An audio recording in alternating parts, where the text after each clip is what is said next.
May I invite the next witnesses to come forward to the witness table, please?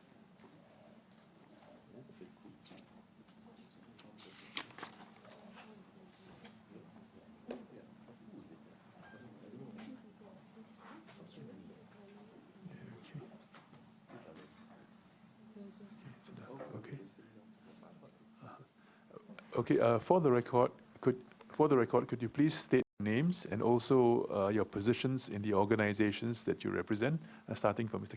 Kapadia, please? My name is Nadeem Kapadia. I'm the Vice President of the Roses of Peace. Thank you.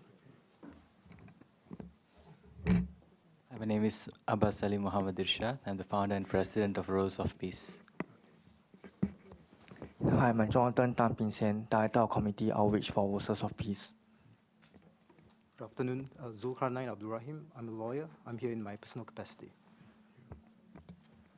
My name is Hazrul. I'm an entrepreneur. I'm here in my personal capacity. Okay, thank you. Good morning, gentlemen. The evidence that you'll be giving today before the committee will be taken on oath, and if you so desire, you can take an affirmation. The clerk will now administer the oath and affirmation.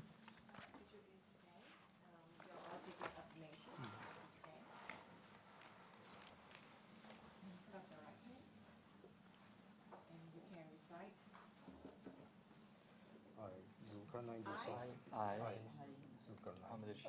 Hazrul, do solemnly and sincerely declare and affirm that the evidence which I shall give before this commission shall be the truth, the whole, shall be nothing but the truth, nothing but the truth. Thank you. Please be seated.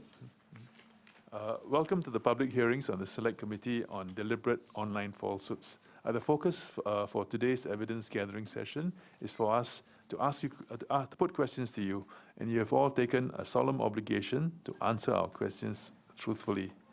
And I will now call upon Mr. Pritam Singh to. Thank you, Chairman. Hi, good morning.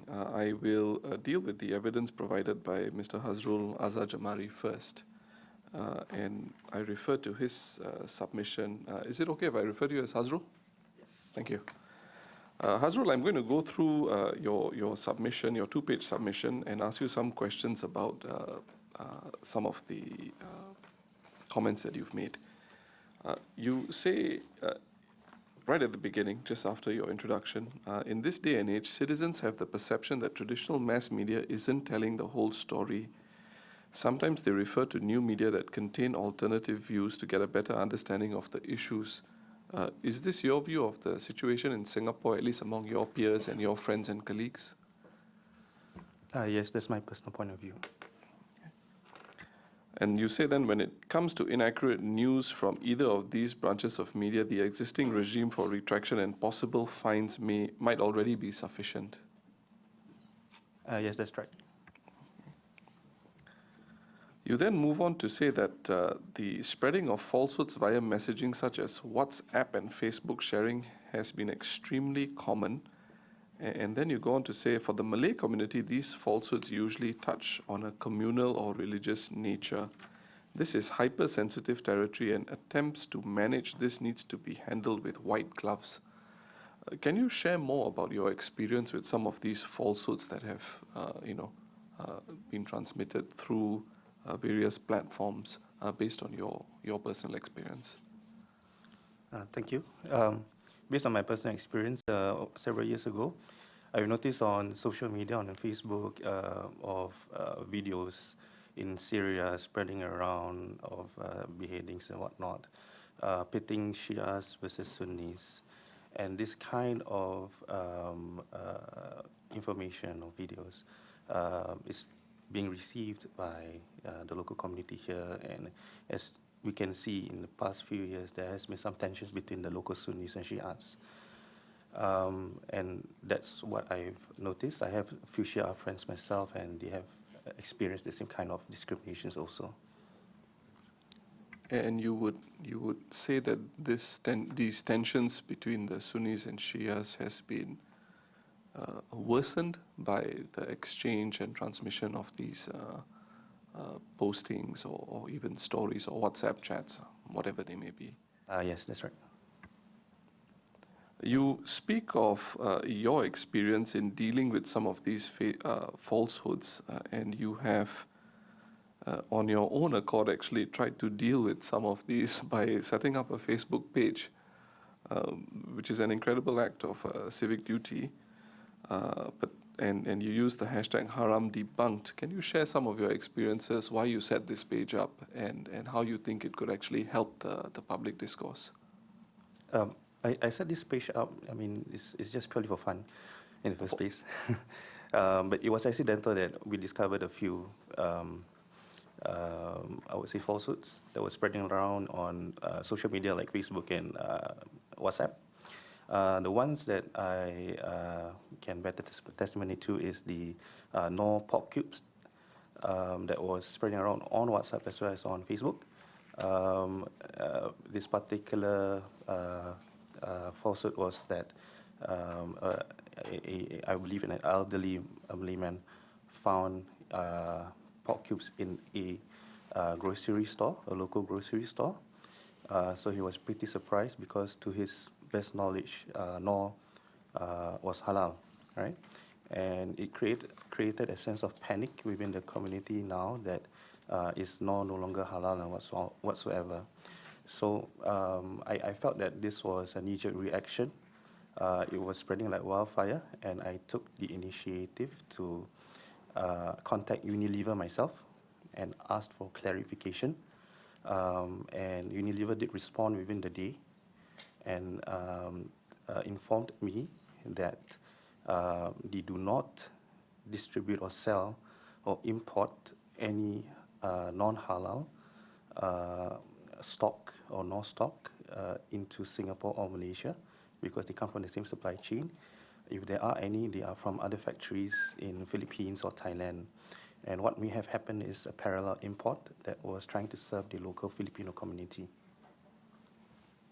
And how did then you share this information that was given to you by Unilever to the community? And do you think your clarification had an impact, at least in educating people about what really are the facts of the matter? I would say that it did limit the impact somewhat, but it's social media, so a lot of damage was already done in the first place. However, in terms of the economic impact for Unilever, it did not affect much. Unilever is a big company, so a bit of a boycott didn't matter to them. But what was my biggest concern was that the trust between the local community to Unilever themselves, and I needed to repair that, I felt. It helped to a certain point. It limited the spread of further missed perceptions of this haramness, and then it kind of died off after that. And because I did not delete that posting, it was still revisited a few times. I've noticed it being liked like several years after. Yeah. And is it difficult for you to follow with all these various falsehoods that are coming on stream? You say in your submission, but one person can only do so much. As a result, I have not had time to cover every single falsehood and help check the authenticity of these claims. Now, if you had an opportunity to expand what you were doing to try and help the wider community, do you think that would be possible, number one? And if so, how would it be done? I did it on my own free time. I mean, you just send an email down to the respective parties and just wait for their response. Yeah, I mean, falsehood do spread every day. Just a few days ago, I was seeing another posting on social media on Facebook about new speed cameras on the TPE, showing the signboard of the TPE towards Lentor, and then another video showing the riverside of the of that alleged signboard. But upon closer inspection, I noticed that this was not in Singapore. So it's being spread around, allegations of things that are happening in Singapore but are not really true. It's not easy for a single person to do it. I guess it needs a lot more proactiveness from the community themselves, those who are literate in social media and better equipped to spot these fake news from being spread should just spot it out and call it out and, hey, this is fake news. Thank you. You then go on in your submission to speak of a second issue which is far more damaging, which is the spreading of ISIS propaganda, and you alluded to it earlier when you spoke of beheadings and so forth, and Sunni Shia tension. And you say this is much harder to resolve. People may already have a biased opinion of a particular community. It requires the hard work of different agencies and communities to manage a response, and it must be a continuous effort because eradicating discriminatory views is a work in progress. Would you like to expand on this? Yeah, so the problem with religious-based falsehoods is that it is already entrenched, particularly within the Malay community themselves, right? There hasn't been any proper explanations into why Sunni Shia tension exists within the local madrasas themselves. It's part-time madrasas. I do recall my own upbringing. When I asked this particular question, why is there tension between Iran and Saudi, for example, I don't think the asatizas were properly equipped to answer that. And it often comes down to generalization, so they are able to observe themselves. It's not through their own faults, but really it's not easy for them to describe the issue to us, right? It takes a lot of reading. It takes a lot of investigations and research for us to be able to be mature enough to understand the issues. Freely spread videos of utter generalizations can cause a lot of damage. Yeah. And I think you would agree with me that, religion, you will have people of even the same faith having different views, and sometimes that makes things even more difficult as well. Yes, that's true. I go on to your next section, where you speak of punitive actions for more severe falsehoods, and you basically suggest that preserving our peace is extremely, you're not suggesting, you say it, preserving our peace is extremely important for our security. Falsehood spread online has a life of its own, and it will be difficult for the government of the day to control it. Therefore, citizens must be aware of the risks involved in wittingly or unwittingly spreading internet falsehoods that especially impact our racial and religious diversity. And you suggest then that I think I'm reading between the lines, and correct me if I'm wrong, that if such individuals did spread these falsehoods, jail time may be too strong an action, and it also does not help citizens to break down their discriminatory worldview, and that you would suggest a fine and community service such as serving time with another community group in their activities for 3 months and compulsory counseling. Could you just share with us why you think this would be an appropriate response to individuals who deliberately spread online falsehoods? I'm not so sure about the fine now, after several days contemplating of my submission. Sure. But I do believe community service would better improve race relations. We live in a country where we say that we're multiracial, but we believe in this thing called racial tolerance. But I feel that tolerance is best described as the amount of intolerance you can tolerate. And the kind of problems that we see today is that basically people don't know your neighbor too well, right? So you've got Muslims believing that certain community groups behaving in that manner just because of that certain worldview, right? So if they are allowed to interact, forced to interact rather, perhaps that might change their perspective and change their minds about their discriminations. I think you would agree with me, sometimes forcing these things can also be quite challenging. I do agree. Yeah. You speak, I'm going to move on to your final point before your conclusion, which is digital media literacy. And you speak of suggesting that the MOE have digital media literacy classes for students to be able to better discern between real news, opinions, and fake news. I believe some of this is being done in some way, although I'm not in a position to confirm this, but I do understand that this is being done. This will arm our citizens with better knowledge on the media. And then you go on to say that further, the PA, and I assume you mean the People's Association, should organize talks and courses on digital media literacy so that citizens, especially the elderly, will not fall into the trap of such scams and falsehoods.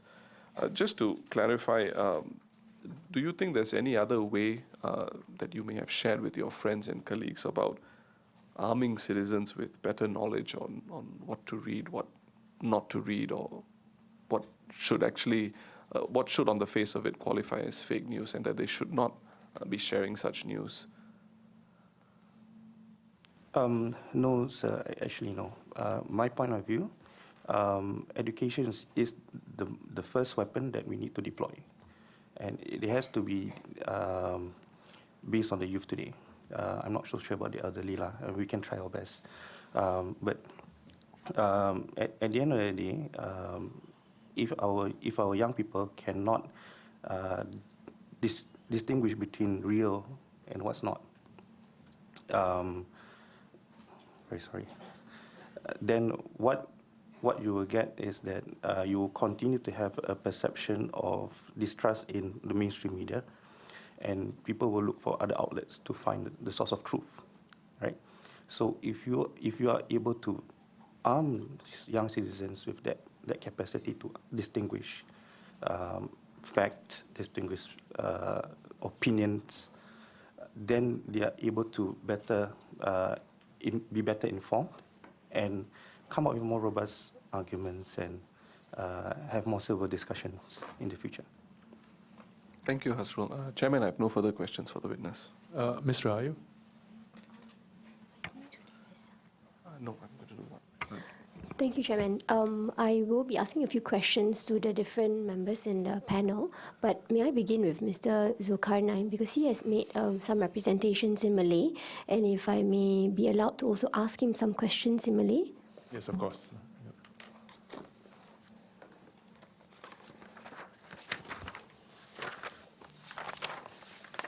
Okay. Terima kasih Cik Zulkarnain kerana mengambil masa untuk menyediakan keterangan anda dalam bahasa Melayu. Saya terkesan dengan perhatian yang anda telah berikan kepada isu penyebaran kepalsuan dan impaknya kepada masyarakat Islam di Singapura.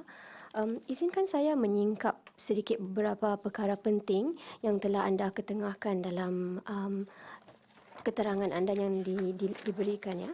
Mungkin bila izinkan saya merujuk kepada perenggan 70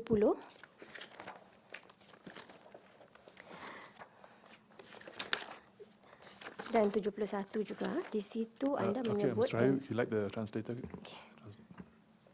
Thank you, Mr. Zulkarnain, for taking the effort to provide your submission in Malay.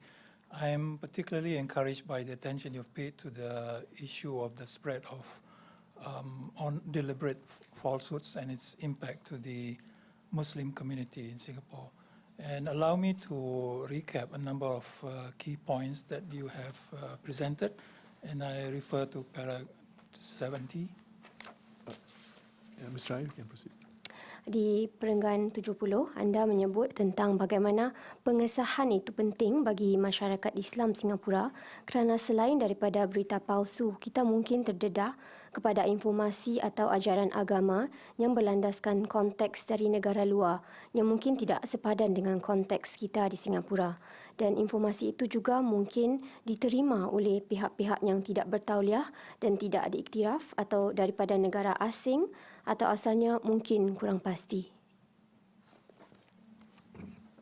In paragraph 70, you said that verification is important for the Muslim community in Singapore because apart from falsehoods, the community may be exposed to information or religious teachings that are based on the context of foreign countries, which may be unsuitable to our context in Singapore. Such information may also come from those who are neither certified or accredited, or from foreign countries, or from unsubstantiated sources. Ya, betul. Dan di perenggan ke-72, di perenggan 71, anda menyebut seringkali kita menerima maklumat, video, gambar atau mesej melalui media sosial seperti WhatsApp dan Facebook tentang sesuatu perkara yang umpamanya hadis atau keadaan umat Islam di serata dunia. Dan jika kita tidak meneliti kesahihan maklumat atau konteks di mana informasi atau dari mana asalnya informasi tersebut, ada risiko yang maklumat itu mungkin tidak sesuai dalam konteks pengajaran agama kita di Singapura. Dan ini boleh memecah belahkan masyarakat Islam sendiri dan mengakibatkan pendirian dan pemahaman yang lebih radikal dan tidak sesuai dengan kehidupan kita sebagai masyarakat berbilang kaum. And in paragraph 71, you also said that we often receive information, video, photos, or messages via social media such as WhatsApp or Facebook about matters like the hadith or the situation of the Muslim community around the world. And if we do not check the authenticity of the information or the context of the information or the source of that information, then there is a risk that the information may be not suitable to the context of our religious teachings in Singapore, and this can divide the Muslim community and result in a radical viewpoint and understanding that is incompatible with our life in a multiracial society. Ya, betul. Dan di perenggan ke-75, anda menyebut bahawa fitnah bukan sahaja dalam menyebarkan sesuatu berita, tapi juga dalam menokok nambah dan mengapi-apikan keadaan. Dan anda menyarankan bahawa kita harus memupuk dalam masyarakat Islam kita supaya ada sifat bersangka baik dan rajin mengesahkan berita dahulu sebelum terjun botol. And in paragraph 75, you said that misinformation is not just about spreading news, but also the act of exaggerating or inflaming a situation. And you suggest that we encourage the Muslim community to think good of others and always verify any news before making any hasty decisions. Ya. Yes. Kemudian anda beralih kepada saranan-saranan tertentu dan anda menyebut tentang kempen media sosial ataupun melalui syarahan agama di mana kita boleh mendidik masyarakat kita. Saya juga ingin menyentuh satu sarangan khusus yang anda berikan di perenggan 72 mengenai blockchain. Anda juga telah memberikan saranan yang serupa untuk digunakan oleh GovTech. Mungkin saya boleh menyentuh sedikit perenggan 72. Then you presented several suggestions, and you mentioned media campaign or education or through religious lectures where we can educate people. And I refer specifically to your suggestion in paragraph 72 and your reference to blockchain technology and also reference to GovTech. Di perenggan 72 anda menyebut bagaimana pihak MUIS mungkin boleh menimbang kemungkinan untuk menggunakan teknologi blockchain bagi orang ramai mengesahkan sebarang dokumen yang dicetak oleh MUIS, dan mereka juga boleh membina satu wadah yang mesra ummah untuk menjadikan informasi sah supaya lebih accessible bagi sesiapa pun dan menggunakan social bots untuk menerima dan menjawab soalan agama yang diajukan oleh masyarakat. Benar? And you suggested that MUIS could consider the possibility of using blockchain technology for the public to verify that a document is that is printed by MUIS, and build a platform that is Ummah friendly, Muslim community friendly, so that it's accessible to everyone, and also use social bots to receive and answer religious questions posed by the community. Mungkin anda boleh berikan perincian sedikit bagaimana teknologi ini boleh digunakan bukan saja oleh MUIS tetapi juga untuk pemerintah secara amnya. Bagaimana orang ramai boleh menggunakan teknologi ini untuk mendapatkan kesahihan sesuatu berita. Perhaps you could give details how this technology can be used, not just by MUIS, but the government in general, and how the public can rely on this technology to verify certain news. Terima kasih. Pertama, saya akui bahawa saya ni bukanlah pakar dalam bidang teknologi blockchain, tapi saya akur yang pendekatan ini makin mendapat reception di negara-negara tertentu dalam bidang swasta dan bidang public service. Saya akan beri perinciannya setelah terjemahan ini. Thank you. First of all, I would admit that I am no expert in blockchain technology, but I would accept that this approach has been increasingly accepted by in certain countries in the public sector and in public service, and I will give the further details. Ada dua bidang yang saya ingin bincangkan. Pertama, penggunaan blockchain ini boleh merupakan satu rangkaian, satu wadah untuk mengesahkan maklumat, dan kerana ianya ditetapkan di rangkaian komputer yang boleh dilihat oleh orang ramai, ianya juga boleh maklumat di dalamnya boleh senang disahkan ataupun kesahihannya boleh dipastikan. There are two areas that I would like to raise here. Firstly, blockchain can be a platform where we can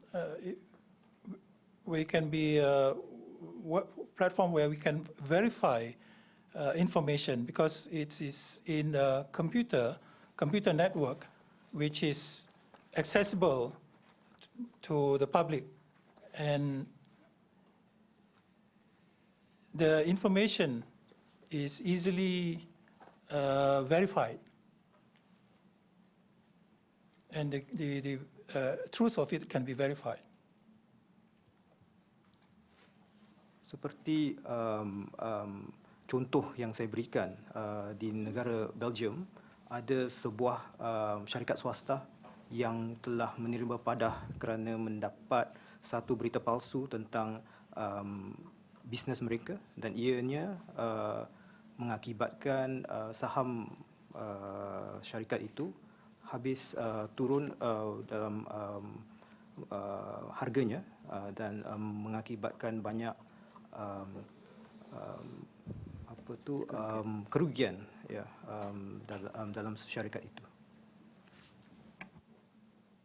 As in the example I gave in the representation, a company in Belgium, a private sector company which suffered from the impact of fake news on its business. Its shares suffered, it fell, and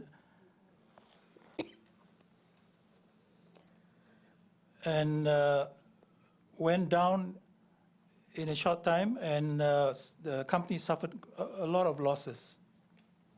Maaf, saya klarifikasi, saya terangkan, sebenarnya syarikat itu di Itali, tetapi cara untuk menanganinya dikemukakan oleh sebuah syarikat di Belgium, iaitu menggunakan teknologi blockchain. Dan untuk bagi saya, mengesahkan sesuatu maklumat menerusi teknologi seperti ini adalah satu yang amat dekat dalam prinsip agama Islam sendiri. To clarify, the company was actually an Italian company,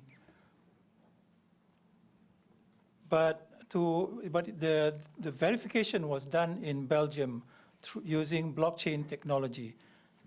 And verification of information is very close to Islamic teachings itself.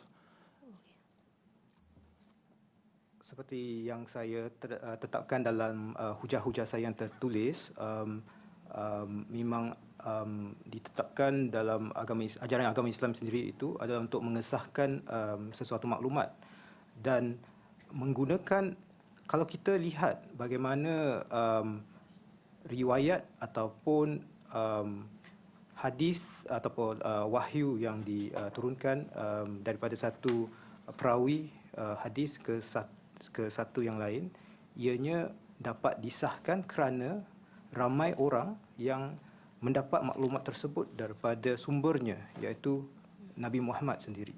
Jadi memberi kekuasaan maklumat kepada umat ataupun masyarakat majmuk adalah untuk mendekatkan diri lebih dekat untuk mengesahkan kepastian maklumat tersebut. And as I presented in my written submission, it is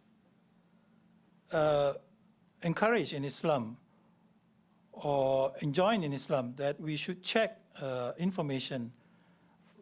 For example, if we look at the example of the hadith or the traditions of the Prophet, which are conveyed from one source to another, and through this chain of sources, we can verify them because it goes back to the original source, which is the Prophet himself. Jadi, umpamanya blockchain ini yang merangkumi rangkaian komputer, melibatkan nodes komputer, blockchain nodes yang saling mengesahkan maklumat, ianya kalau kita imbas kembali, itulah caranya agama Islam, ajaran Islam disebarkan, ya, saling mengesahkan satu sama lain maklumat itu.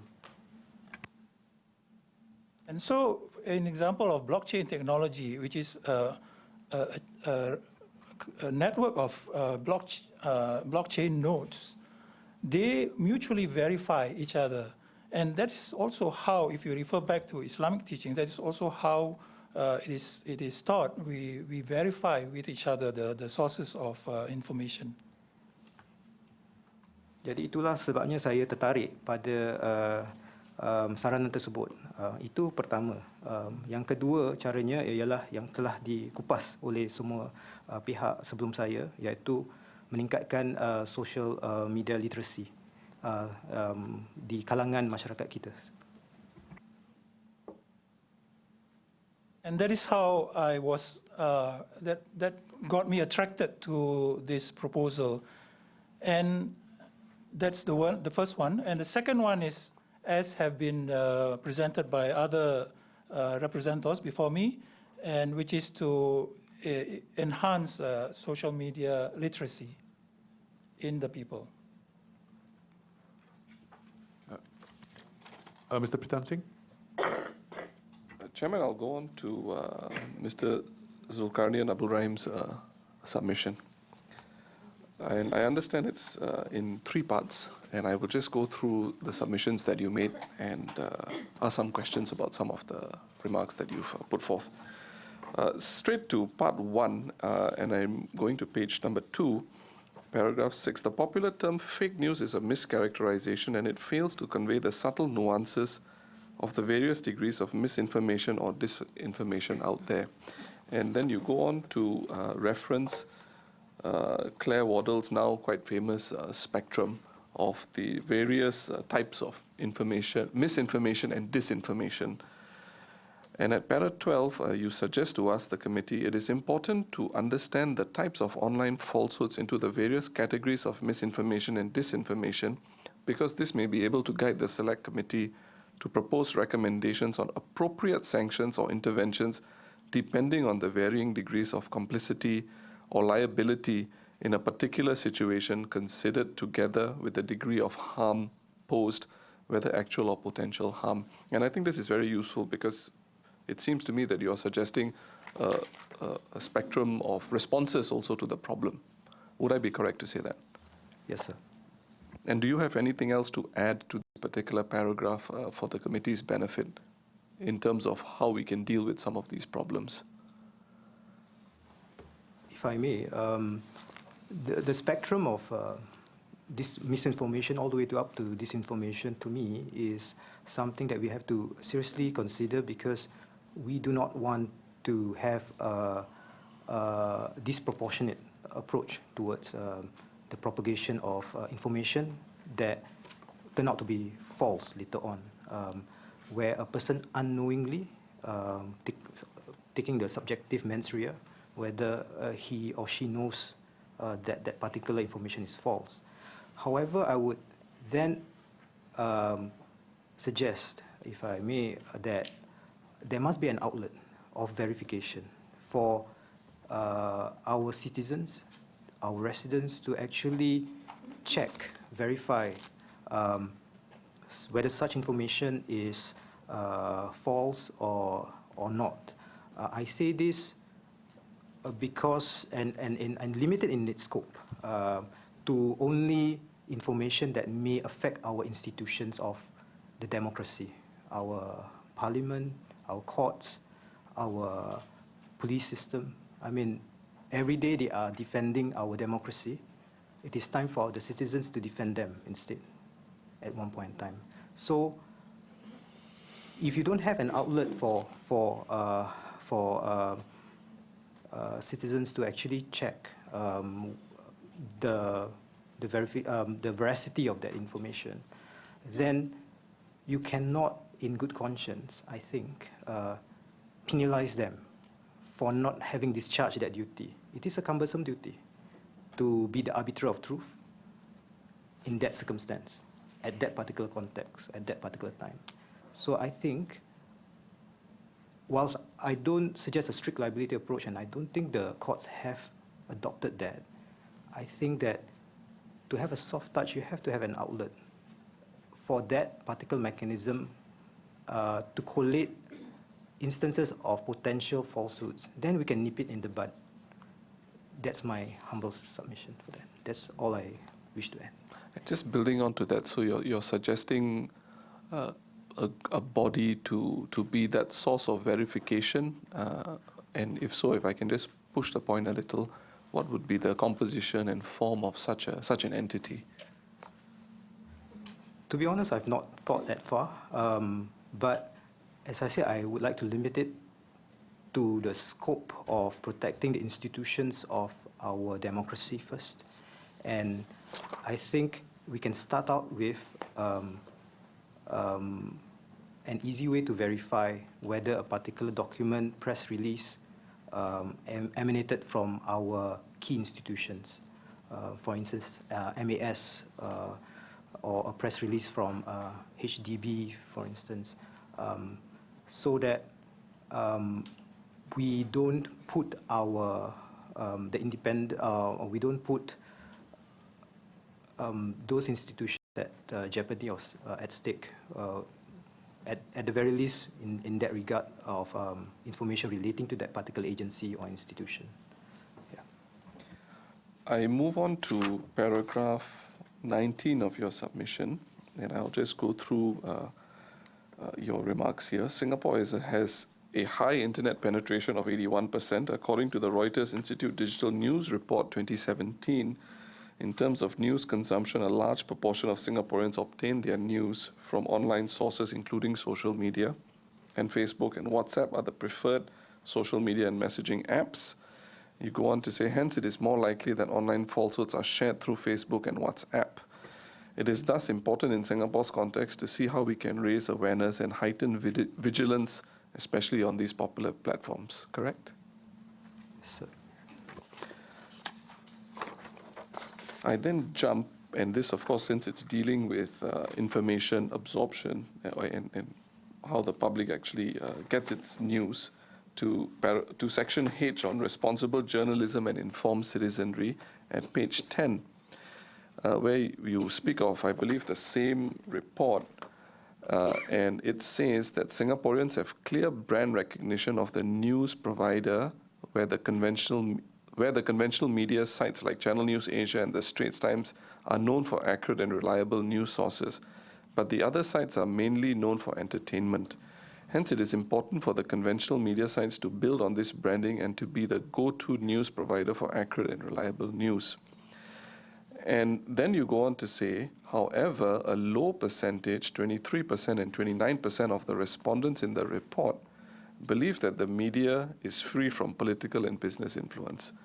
This may affect top-of-mind awareness for the conventional media sites when it comes to seeking news on alternative viewpoints or complex issues.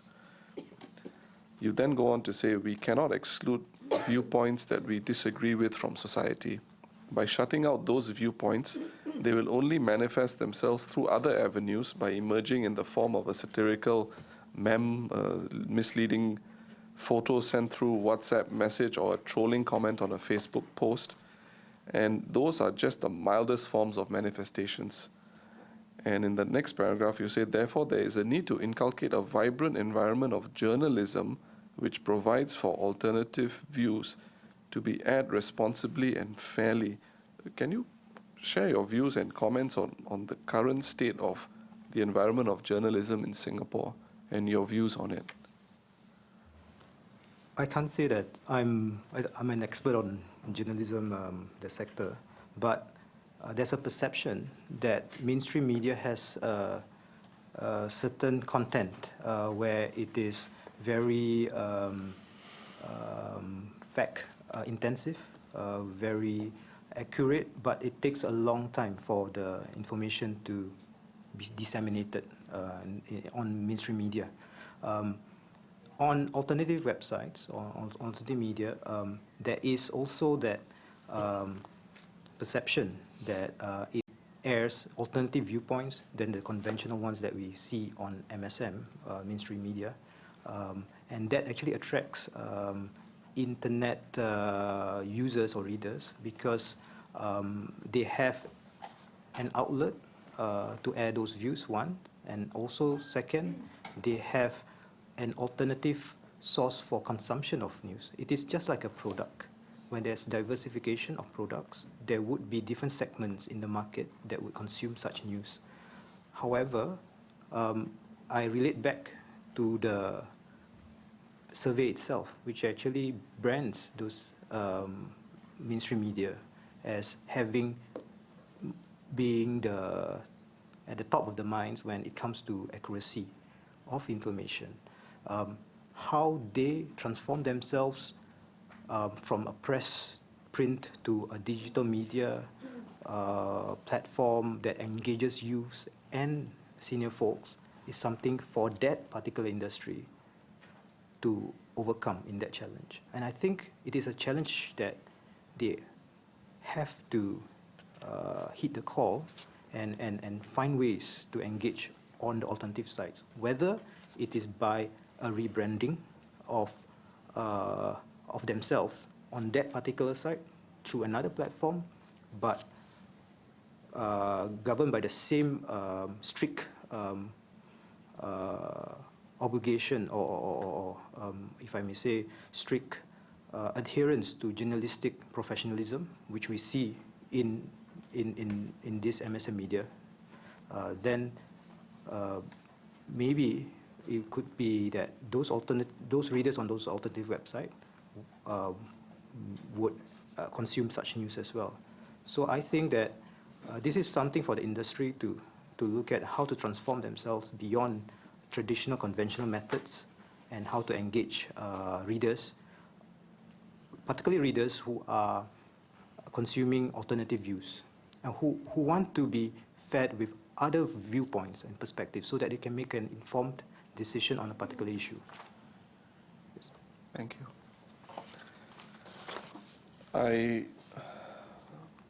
move to paragraph 43 of your submission, and here you speak of the practical difficulties in sieving out online falsehoods. That was in the prior paragraph. And then and you go on to say, ultimately, the task is not to be borne by any single governmental agency or news publications. We need to crowdsource this responsibility. The key would be to empower our fellow Singaporeans to have greater awareness and online media literacy on how to spot such falsehoods. At the same time, we need to provide and identify better and more reliable sources of information that people can trust. We can do this by providing such information in schools and through media campaigns for the masses in all vernacular languages. The campaigns should also be segmented into age groups and the different social media platforms to ascertain which approach works best. So you spoke of crowdsourcing the responsibility, but ultimately someone has to lead the process. Do you have any views on who ought to be leading this process? My personal view, when the stakes are very high in terms of national interest and key institutions of our democracy, the state has to lead that. It could be through the various agencies or a multi-agency approach, multi-ministerial approach for that. But when I say crowdsource the responsibility, it is not, and I hark back to what I said earlier, it is not to say that the security of this country is the responsibility of the government of the day alone or the particular ministry alone. It is actually all of our collective responsibility. My children's future is in the hands of everyone, and that's why I'm here. Let me build on that by referring to a specific point that you made at paragraph, I believe it was 76, and it was in Malay, and you gave an example of an event which was held in a mosque, and please correct me if my understanding is wrong, where a Chinese New Year celebration was held, and there was some response from one particular website. You don't name the website. Can you just share with us more detail about this episode? And I want to connect this with the earlier point you made about a collective responsibility to try and deal with some, because this is not, well, we can have an argument about it, but it's not a national security issue in the larger sense of the word. But it has a potential to be interpreted in a negative way, and that has ramifications which can be very broad. But could you just share with us some details about this particular episode and why it was problematic? I highlighted that episode because it was the closest to the time when I was drafting the submissions. And it was very clear in my mind as to what happened. There was a particular Chinese New Year celebration for, I think, certain charities or old folks, hosted by a mosque in the north of Singapore. And there was news coverage of that. Of course, that was still during the Chinese New Year period. We have Chinese New Year celebrations all over Singapore. But the particular concern by the community, by the particular way it was being reported, is that there are instances of entertainment which usually do not happen in a mosque setting. That particular celebration is not in the prayer place itself. It's actually in the car park, the basement car park, if I'm not wrong, of the mosque. But the question is then asked, what is MUI's role as a governing body of all mosques in this? And what is the administration of the mosque thinking when they have this? Of course, that is the sensitivity of the community as well. But the flip side of that is also how the perception of the non-Muslims are in terms of how Muslims see activities of that tries to include members of our society, particularly vulnerable members of society, in charitable acts such as this. So the way it's been, and this is why I said in the Malay submissions as well, that we should try to not be too hasty in our judgment, or try to add fuel to the fire. In the Malay word, it's terjun botol. But I say that because we want to be fair. We need to have our our fellow Singaporeans to give the opportunity or not to be too hasty in their judgment, such that may actually escalate it into a situation that it doesn't necessarily need to be, right? For me, that is just one particular instance where I say that the event itself may not be too controversial, but it acts like a lightning rod that creates this environment that's conducive for the divisive. So people are I wouldn't say all, certain people will use opportunities like that to actually exaggerate or aggravate the particular situation. It's not helping. If you have an outlet for which you can channel such feedback, and I not only the blockchain, I actually suggested a particular platform for MUIS to receive information quickly from concerned citizens, then any particular concerns can be addressed sufficiently and efficiently without it needing to be viral and causing much more harm. And I agree with what Hazrul said. Once it's out there, it's out there. 4 or 5 years down the road, someone will like it on Facebook, that posting, although it has already been addressed. So to me, it's a matter of social cohesion. To me, is a national interest. Our balance, how we deal with each other within the community itself, is very much important. Mr. Zulkarnain, can I just confirm that the issue here was certain members of the community feeling that such an event ought not to be held in a place of worship? And would that be a legitimate point of view? And how would you correlate it to deliberate online falsehoods? Because it would seem to me from your explanation that the issue was individuals disagreeing whether that event ought to be even have been held in a mosque. Yes. And I think later on, the mosque management made a statement, and did they apologize? Or I don't really know the facts of the matter. So I'm concerned that there is a particular point of view that certain members of the community have made, which was not in line with the intention, which I think was a noble intention, that of social cohesion, but that the response ought to qualify as a deliberate online falsehood. I'm not aware of the full circumstances, and I would appreciate your clarification. Yes, if I may clarify, I'm not raising as an example of DOFs. Thank you. I wanted to be clear about that. I'm just raising the potential of, in the context of my preceding paragraphs, as to how you can add fuel to the fire. In terms of your question or your remark that whether it is a legitimate concern, it is a legitimate concern of the community, but and it should be addressed, and it has been addressed. It's just that there was a gap in time which could be exploited in other situations, and I want that to be prevented if we can.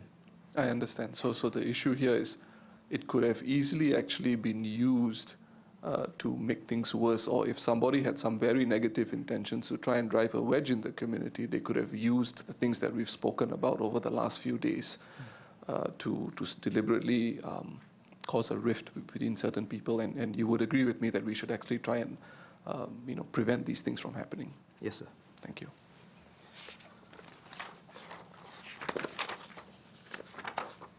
Just a final point on some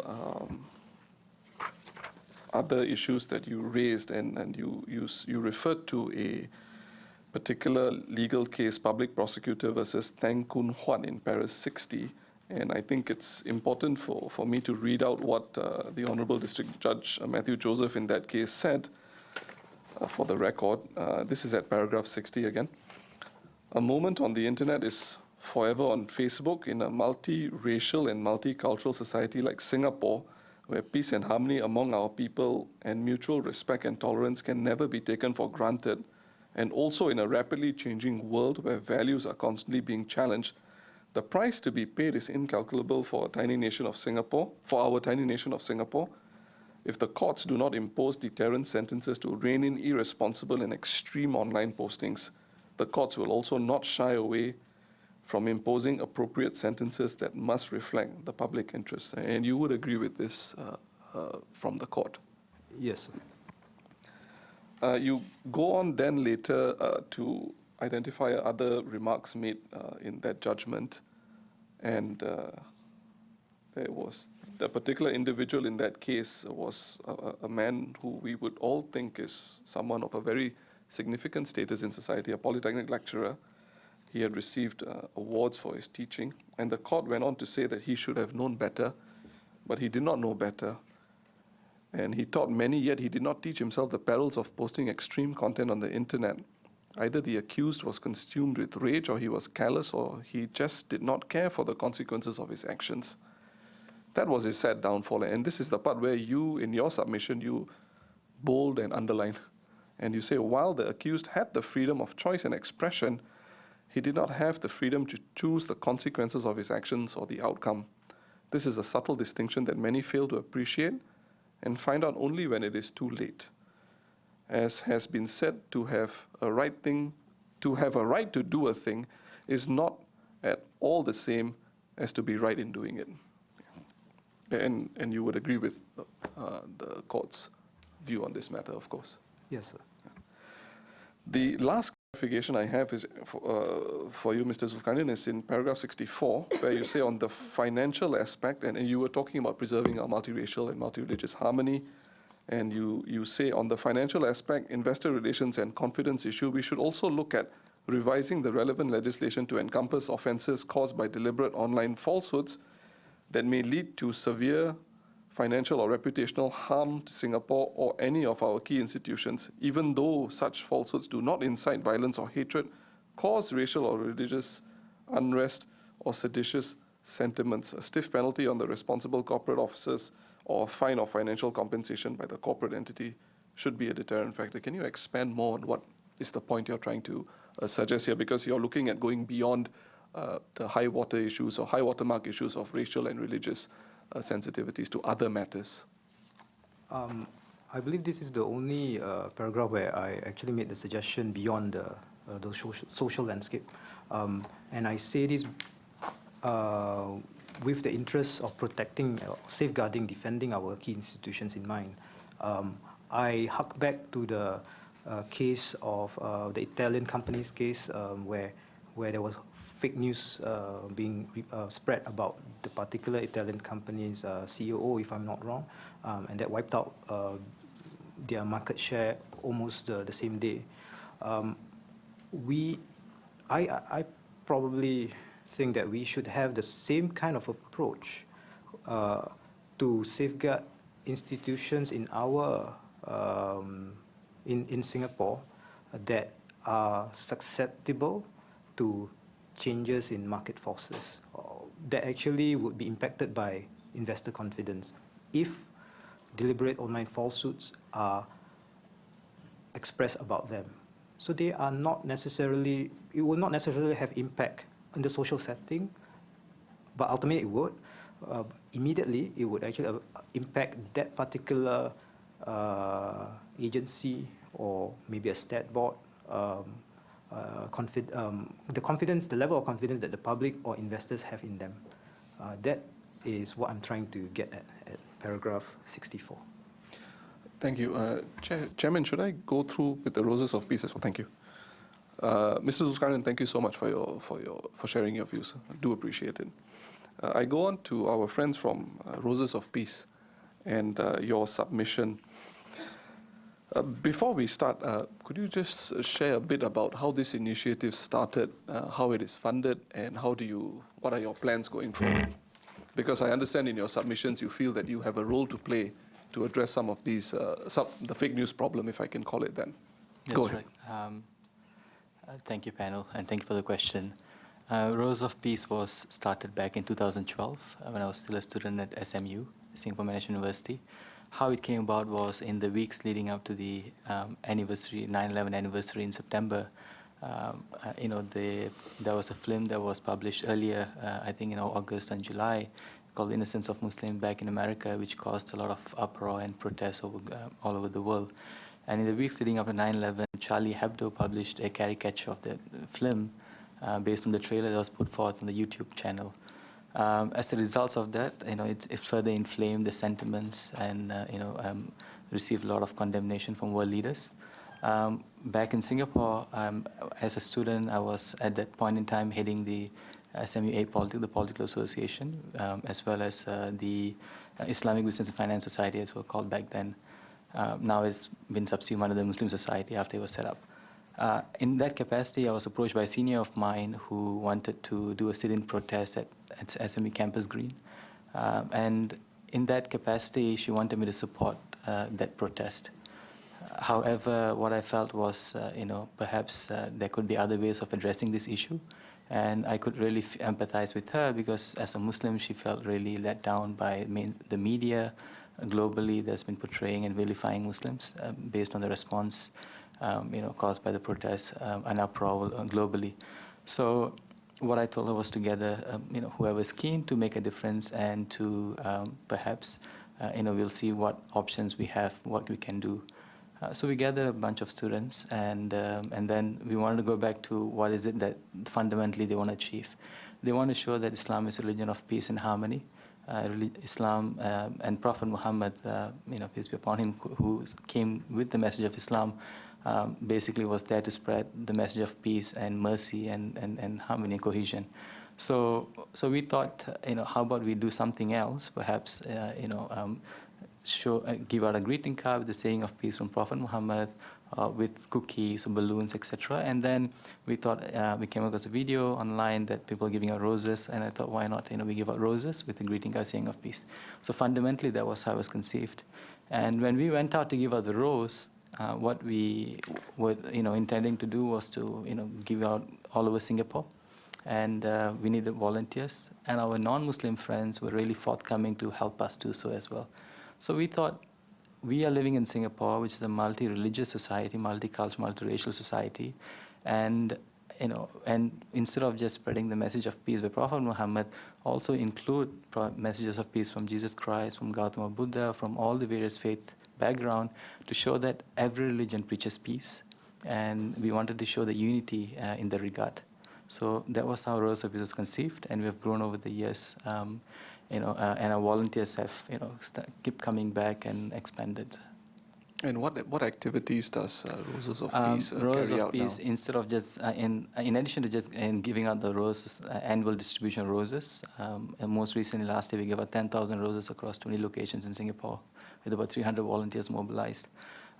We also have, held interfaith conferences last year with the panelists from various faith backgrounds.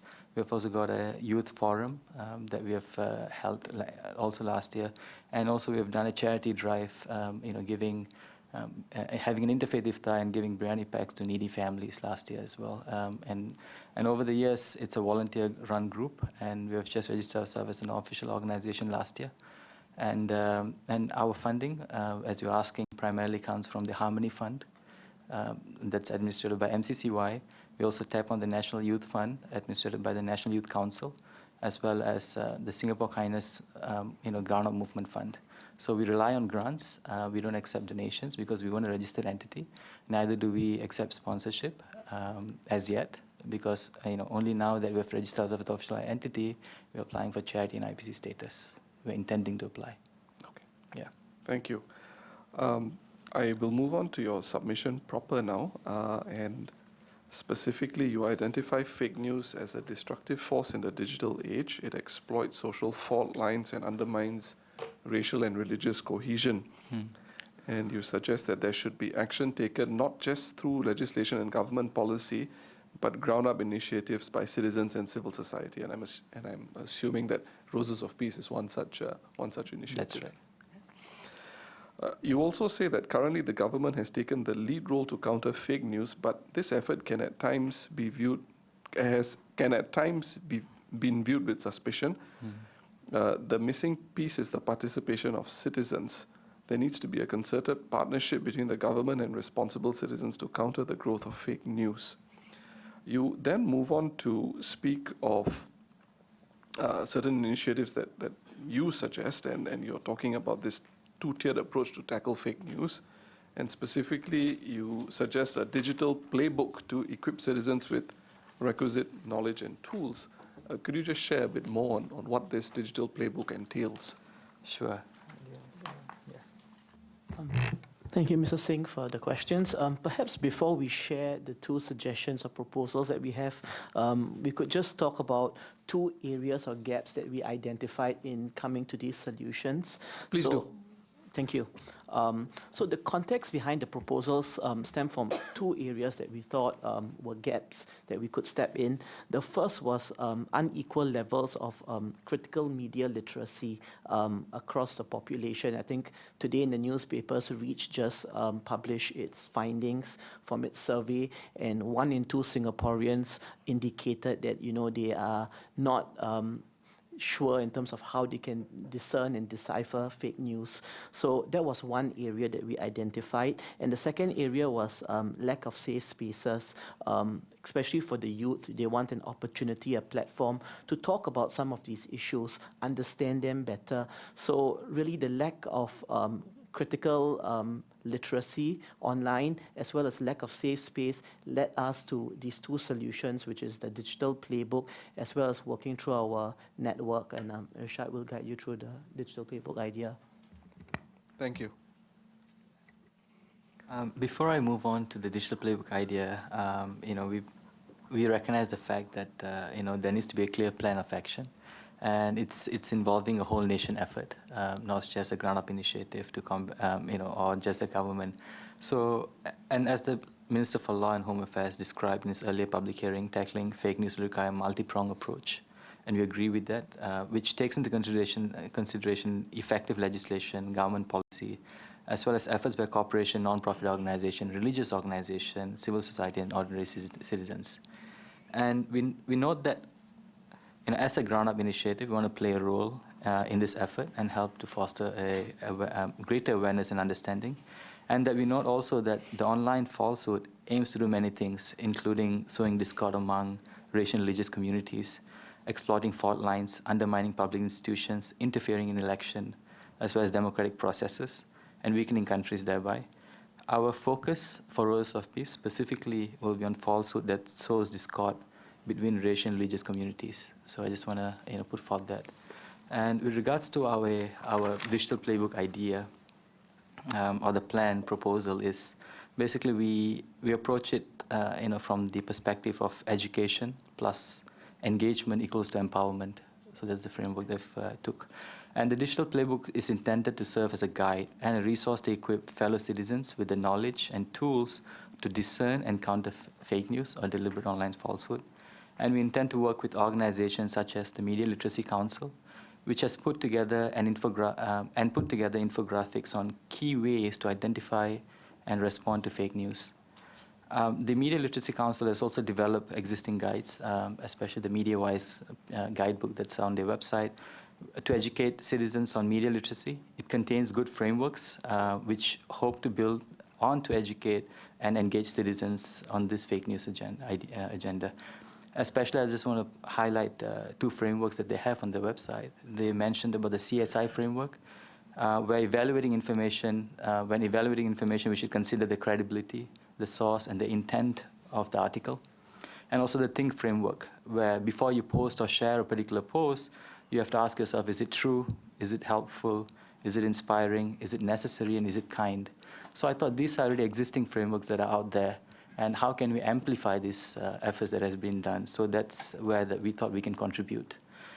And the core values that they've also put forth by Media Literacy Council are such as empathy, respect, responsibility, and integrity. So we want to be able to drive this across through our volunteer base to reach out to the masses. And also want to point out the 5C framework put forth by Carol Soon. Content, context, communicator's identity, communicator's intent, and consequence. So for the digital playbook, at least for the initial part, we don't want to reinvent the wheel and come with new framework ourselves. I think this amazing work that I've already done by these organizations and as put forth by Carol Soon. So what we intend to do as part of that is to educate through our platforms, websites, through our Facebook pages, through our volunteers network, through our ambassador program. Ambassador program is something that we launched earlier this year, which I'll explain further on later. But in addition to that, we also intend to create an online platform to create safe space for citizens to have any questions pertaining to various religions answered. So we intend to work with the various religious organizations representing the 10 official religions of Singapore. And on our ROP website, Roses of Peace website, we will have a form where people can put their questions. And those questions will be directed to the respective representative from that religion. And once we receive the response, we will post it on our website, and we'll build the database, a repository of replies to questions pertaining to religion, and send the replies also to the questionnaire and post it on our Facebook pages. That's what we intend to do. And similar to this, in a way, it's similar to the stopfake.org website that was presented in the earlier hearings as put forth as a way to counter fake news in Ukraine. But our ambit and our area of focus is specifically on racial and religious divides, and that's what Rose of Peace represent as well. So that's for the digital playbook idea. I mean, I mentioned earlier about the ambassador program briefly, but if you can just allow me to share a bit on that. And Please continue. that pertains to the next part of the proposal, which is on the outreach. To complement these online efforts and initiatives, I was mentioning about a volunteer base and so on. So over the years, we have distributed about 35,000 roses to members of the public all over Singapore since 2012. And we have engaged almost over about 1,200 volunteers who have come to participate in our efforts and initiatives. So to complement this, we'll leverage on our network to increase the awareness and understanding around deliberate online falsehood. Since 2012, we've played an active role in rallying the youth, especially for this cause of promoting messages of peace and harmony through varied activities, as I explained earlier. And recently, we launched something called the Rose of Peace Ambassador Program, which is a signature initiative by Rose of Peace to invest in the next generation of youth leaders and peace builders. As part of the program, we have appointed 30 peace ambassadors after various rigorous selection processes for a period of 1 year, a term of 1 year. These ambassadors are currently being trained on digital media engagement, facilitation, communication skills. And these ambassadors will also be called upon to play an active role in building bridges across and between different faith communities and championing peace-building initiatives.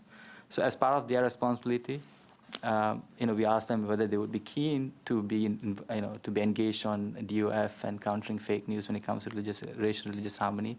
So they will also act as online influencers to bring greater awareness and understanding with regards to DOFs that can potentially threaten the racial and religious sensitivity in Singapore. And so that's for the ambassador program. Just to clarify on these ambassadors, will they be known as Roses of Peace ambassadors? Or would they just go in their actual name? But they will be known as Roses of Peace ambassadors. And you foresee that these individuals would, I don't mean to use the word cyber army because it tends to have a negative connotation to it, a pejorative connotation. But would they be going onto websites to share views and comments on racial and religious issues? How do you foresee it operationally, working out in practice? I see them as not cyber armies, as you mentioned. I see them as community builders, online community builders, primarily because these are volunteers. These are people who are concerned about the racial and religious harmony in Singapore. They are full-time students. Some of them are full-time working adults, young working adults. Some of them have just gone into national service or just finished national service. So these are concerned citizens, as I would say it and put it. They are not, cyber troopers, as one would explain also. They would, in addition to, engaging the community online through, Facebook and other platforms, etc., perhaps even just to share particular responses to a question that's posed by a citizen to, as from the religious organizations or leaders.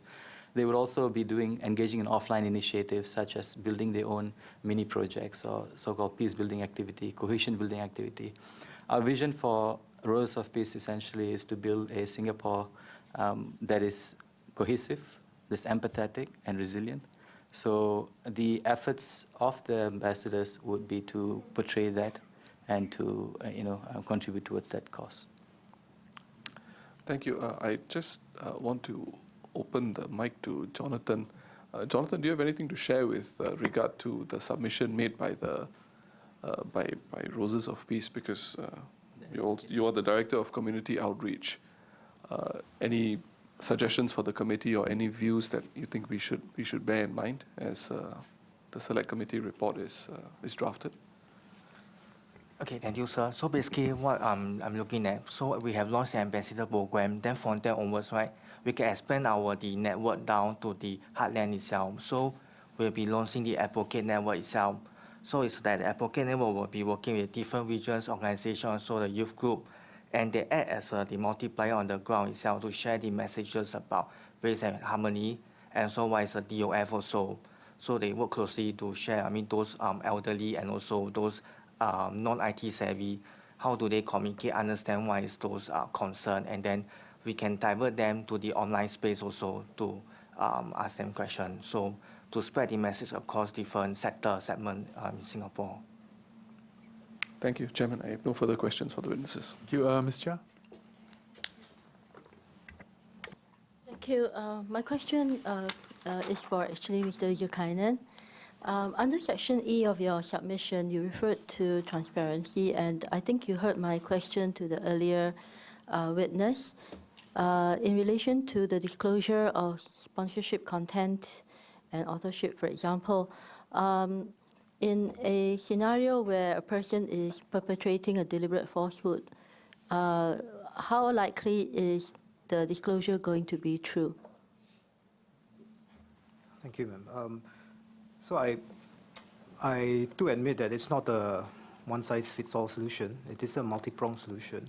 But at the very least, a transparency in regards political affiliation or funding can lead whoever the consumer is to a train of inquiry of whether or not that is something that he or she wants to consume.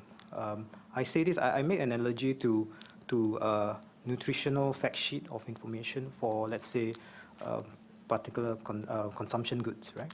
But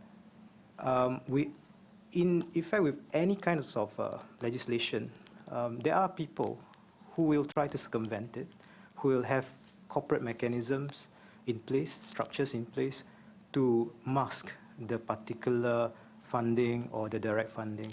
But that shouldn't be the reason that we do not try such particular solution. I would say that at the very least it gives an avenue for readers to then, it might be an optional thing, it could be an opt-in to actually disclose so that readers can say that, decide for themselves that this particular site hasn't disclosed its full accounts or full sources.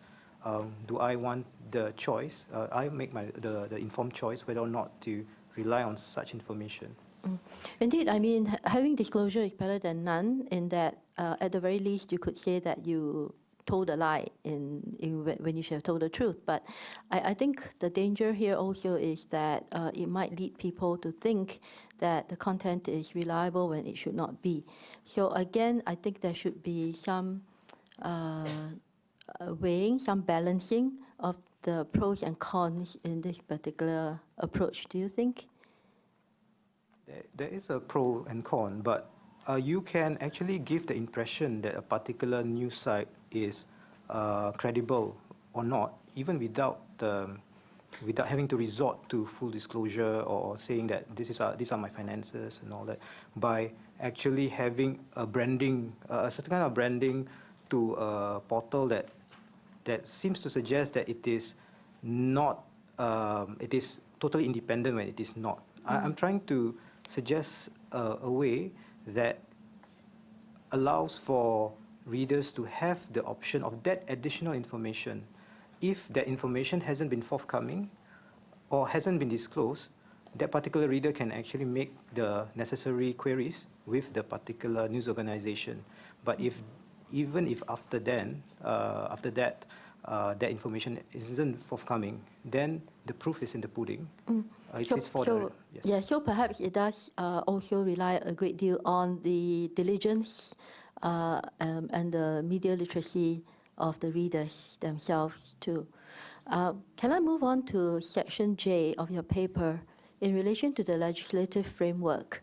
So you make reference to the Telecommunications Act, where knowingly transmitting a false message could lead to a fine and a jail term. You would agree that in such a situation, the false message would already have been transmitted? Yes, ma'am. Okay. And in the Protection from Harassment Act, as well as the Sedition Act, again, the harassment or the seditious messages would already, or seditious acts would already have been committed. That is right. Thank you. And also in relation to the Broadcasting Act, on the takedown notice or removal of websites, again, we are talking about acts that have already been committed. That is right. Likewise for defamation, the defamatory statements will have been made. Yes. So we may not necessarily have a situation where an act has not yet been committed, but it's anticipated. Yes, but that's a conundrum. Speaking from a lawyer's standpoint, Yes. we don't have yet a minority report kind of situation where we have a precognition. I need to have the intent, and I also need to have the action. The legislative framework would mean that it is always a retrospective kind of solution to it. So that is why any particular solution that the select committee considers has to have that element of trying to have a preemptive measures. Whether I'm not sure whether in terms of legislation, I've not thought about legislation to counter in terms of preemptive measures, but I would say that Ms. Chia, you're right. If the Malay saying is nasi sudah menjadi bubur, the rice has become porridge, something like that. So it's The Chinese have the same irreversible. saying too. Yes. So I think that do we want to eat porridge or do we want to eat rice? Yeah, thank you. And indeed, you know, the point here, the point here is that we do have situations where legislation, you know, there may be gaps in legislation, and you know, as lawyers, we all like to talk about mens rea, actus reus, and all that, but it doesn't quite answer questions of strict liability, for example, or any other offences or acts for which there are punitive actions prescribed for a lack of mens rea. And primarily that's because we look also at the consequences of those actions even without mens rea.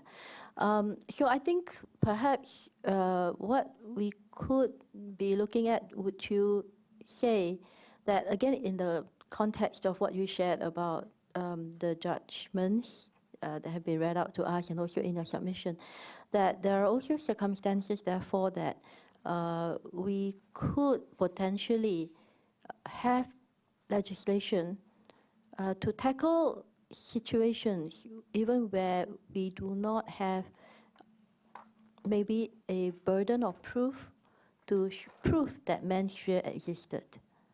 Do you think that there could be such situations? Before I answer that, I actually mentioned in my submissions the Justice Quintin Lowe's judgment in respect of strict liability being argued, right? But His Honor didn't accept strict liability in that particular legislation because he said that therein lies the check and balance for the prosecution to prove beyond reasonable doubt that the charge is made out. And so we are trying to balance two things here. The freedom of expression by a particular individual compared to the communities or the larger interests. I can foresee, in answering Madam Chia, your question, I can foresee a certain situation where it actually is sailing so close to the wind, right, or to the sun, in fact, that it necessitates certain legislation that allows the prosecution to overcome the burden of proof for trying to avoid a larger harm to community.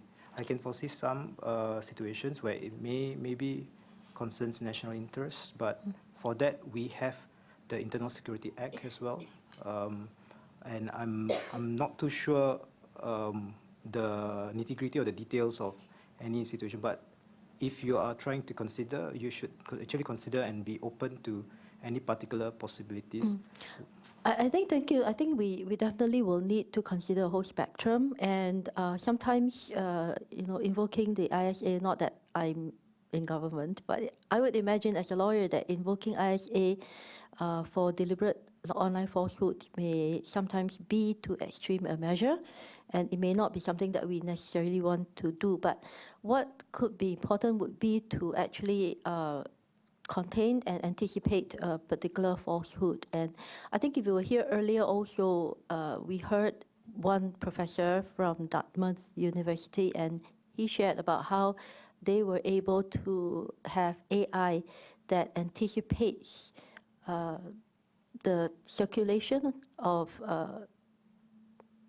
child pornography images and videos and have those taken down even before they were put out for circulation. And what I think, therefore, is that it's not entirely impossible for us to anticipate the circulation. Now, I give you another situation where there could be a takedown notice.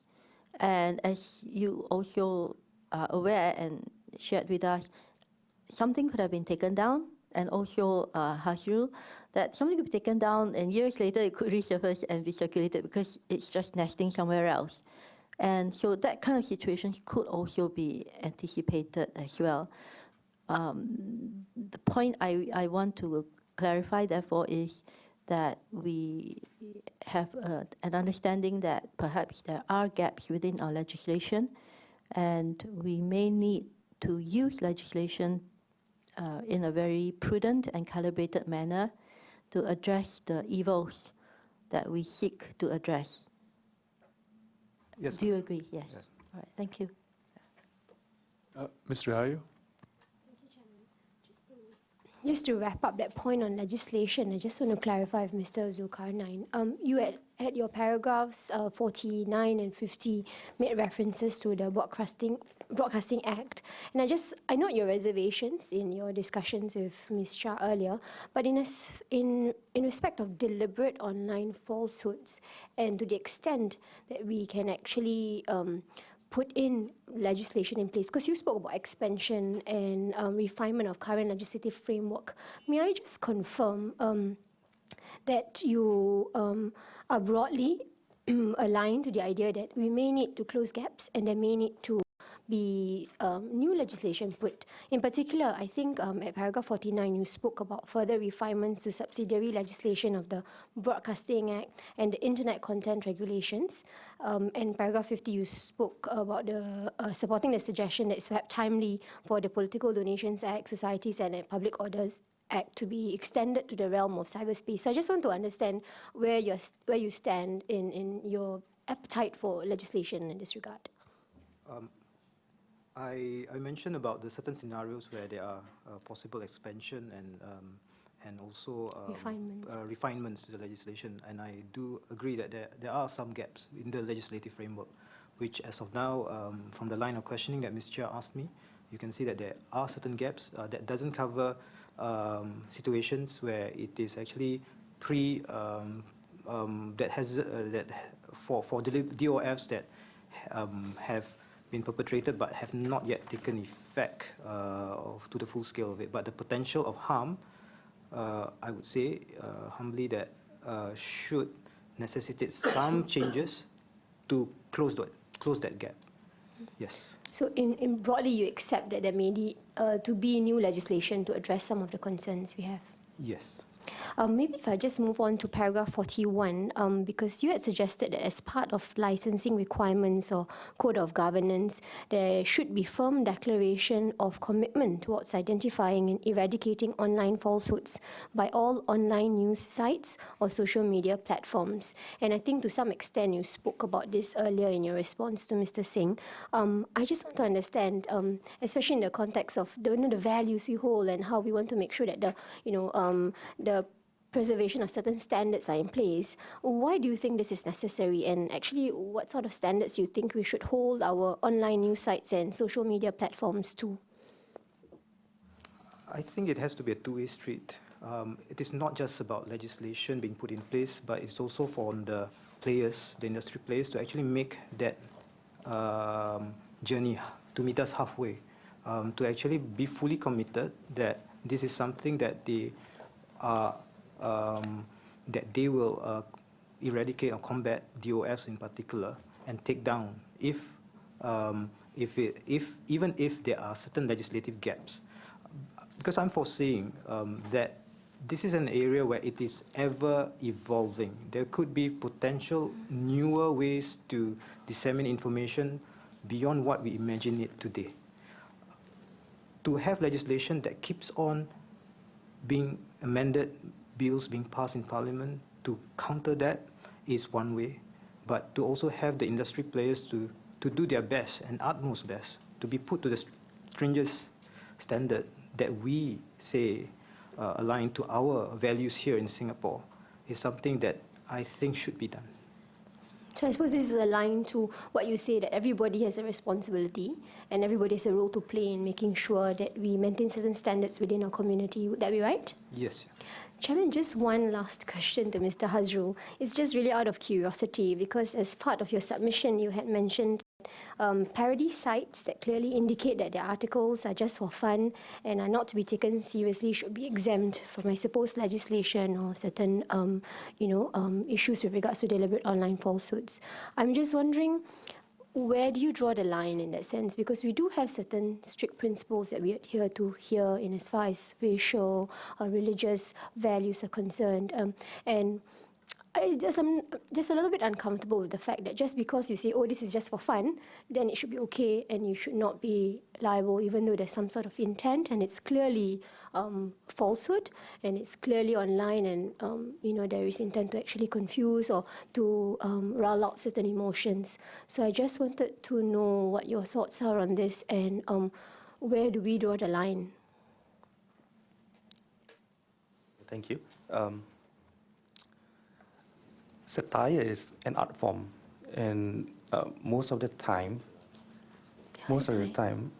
parody sites are there to allow the consumer of information to de-stress.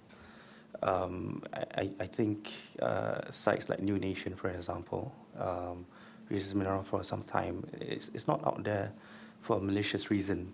But in the event that sites, such parody sites or such satire sites approach a very sensitive topic, I think that's where we should draw the line. Where I think, quoting back on the New Nation reference, a mainstream Indonesian site actually picked up news from New Nation, believing that it was actual news. And then, but it was immediately retracted the moment they found out that it was a parody site. So you have to draw the line somewhere. Yes, I do agree. But we already have defined those OB markers, right? That as long as it does not touch anything to do with religion, it should be fine, right? But you do appreciate that there is some danger there, because I think one oft repeated diagram that was shown was that cartoon, which I do not want to show again. That's one. I suppose that's clearly something that you would say that doesn't, that's something you can't accept. Yeah, I mean stuff like Charlie Hebdo is yes, Charlie Hebdo. extremely. So these are some of the things you can't accept. Yeah. But there's also that danger of confusion, isn't there? Because like you acknowledge, someone elsewhere in the world, because this is online and on an international platform, would look at it and say, oh, is this true? Is this not? And, it gets fuzzy there. So I'm just wondering what would be a practical solution, I suppose, in as far as preserving the art of satire, but yet at the same time respecting and maintaining a certain standard for deliberate online falsehoods. Yeah. So in my submission, I quoted New Nation as well as The Onion. And The Onion does not make any disclaimers that they are for entertainment purposes. They do not disclaim that they're satire and whatnot. And it's very often that you see online falsehoods being disseminated that quote or reference The Onion. Whereas if you see New Nation sites being disseminated, you very quickly get the idea that this is not real, because they actually put there this is fake news. all right?